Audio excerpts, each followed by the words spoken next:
I think now is a good time to transition toward some of the interventions you developed with Neuroscape and Akili. And is that how you pronounce it? Akili. Okay, great. So I mentioned it earlier, but just right off the bat, what is closed loop digital meditation? And then how does it relate to attentiveness?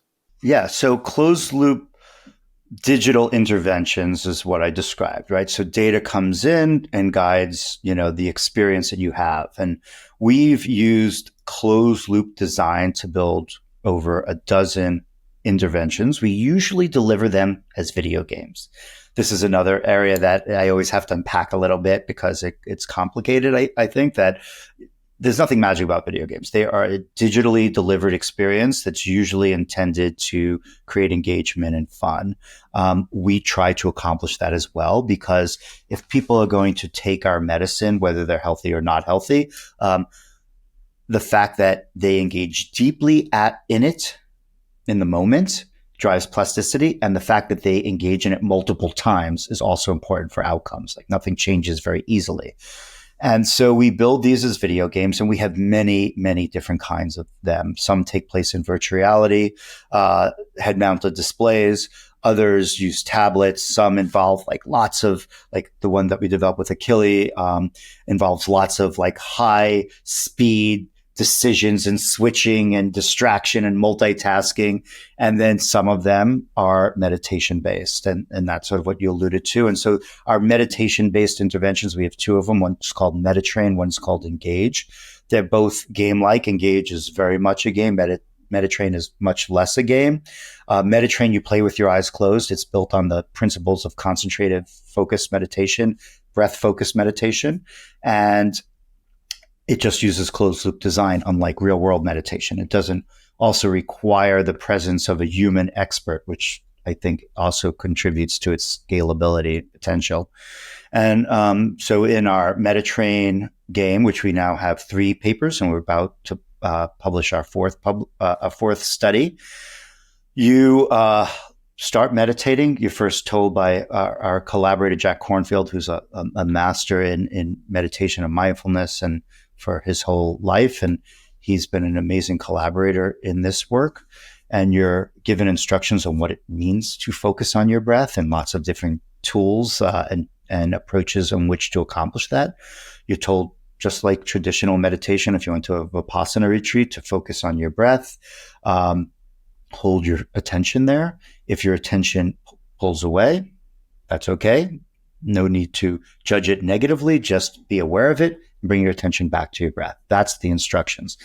However, in Metatrain, you start with doing that just for 10 seconds. And then you introspect whether or not you were successful, or did your mind wander? Were you distracted? So that's the data that goes into the system. It's introspective data. We're also working on using physiological data to determine that whether or not you're aware of it. That data goes into the system. And then based on that data, the closed loop is that you have more or less time. If you were successful, you get more time. If you were unsuccessful in holding your attention to your breath, you have less time. And the algorithms constantly adjust over the course of multiple days. It gives you feedback. You get graphs on how you're doing. You have good days. You have bad days.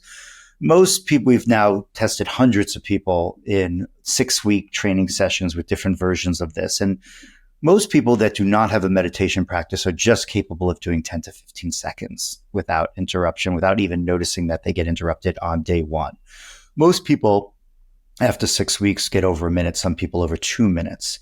And that's really interesting and something we're excited about. Many of these people did not feel that they were successfully able to initiate real life meditation programs, that they would sit in a room and be like, I don't know what I'm doing here. They were just given too long of a time, and they didn't build the capabilities in a gentle way, as we do with Metatrain. But we're most excited about is that our outcomes transfer beyond the meditation time that we record sort of in game play. So we see improvements in sustained attention. We see physiological changes. This is what we write about in our papers. We have a paper that we're writing now in older adults that we see improved stress responsivity, improvements in attention, and also lengthening of telomeres, a cellular marker. Yeah, we're very excited. Reverse aging, maybe. This is in 6 weeks of using Metatrain on a tablet at home, older adults. This is unpublished data, but we are very, very excited about it, and really most, I'd say, most passionate about the opportunity to create these really profound transfer effects. People always in our field, and you're familiar with this transfer, like, okay, you get better at that, but how much do you get better at things out of it? And we've shown transfer in a dozen papers, and some people are like, okay, that's transfer, but that's not much transfer. So you could just argue this forever. But I would say that playing a meditation game with your eyes closed and showing one that you have increased processing speed on a performance visual task is pretty remarkable transfer of attention from very, very different contexts.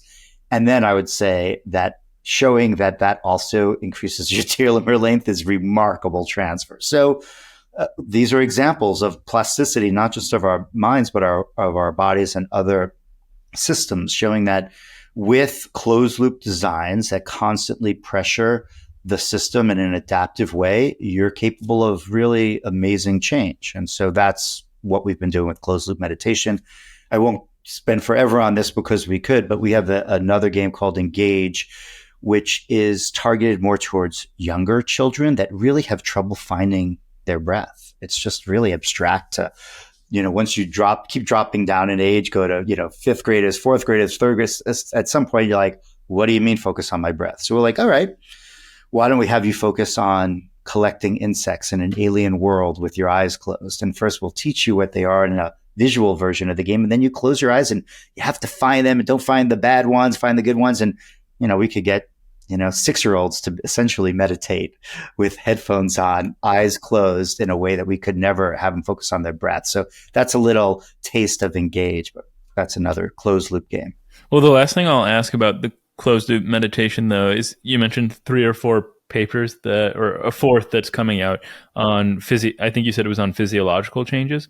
Both physiological and performance changes. Okay. What is happening in the brain of somebody who's playing Metatrain for 6 weeks?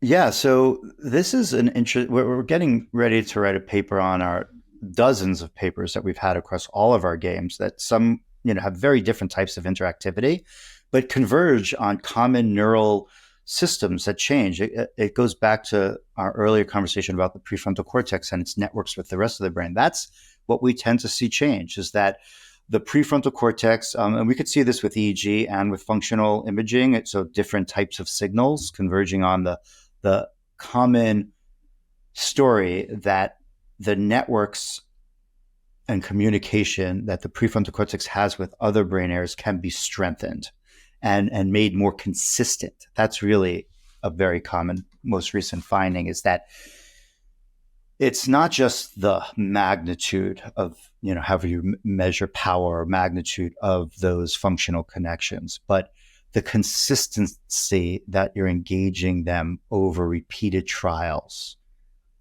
increases. So in other words, there's a decrease in variability, like response time variability is the performance metric. And you might find like interregional theta coherence is a physiological marker of that really maps onto that, which is a very similar measure, one physiological and the other a psychometric outcome, but they're basically telling the same story, is that these systems are now being engaged more consistently over time, which is the hallmark of what it means to have attention span or sustained attention.